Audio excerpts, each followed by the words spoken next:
河岸的天空被阴云笼罩，空气中弥漫着不安。平日里吵闹的鸭群沉默地躲进芦苇丛，只有河水依旧漆黑蜿蜒，在谦逊的外表下积蓄着危险的力量。鼹鼠感到一种无名的焦躁，河鼠是他的恩人，带他走出沉闷的老宅，结识朋友，经历冒险。可也正是河鼠的能干，无论是划船、打绳结还是指路，让鼹鼠喘不过气。他渴望用自己的方式尝试，哪怕犯错。我去看看蛤蟆。鼹鼠穿上雨衣说道。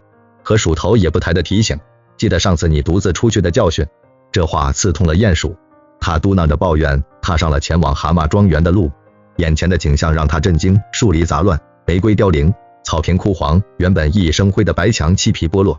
这座曾让蛤蟆无比自豪的庄园，如今一片破败。鼹鼠绕到厨房，透过窗户看见炉火旁一堆旧衣服在动，那是蛤蟆。门轻易被拉开，出现在眼前的是他从未见过的最悲伤的蛤蟆。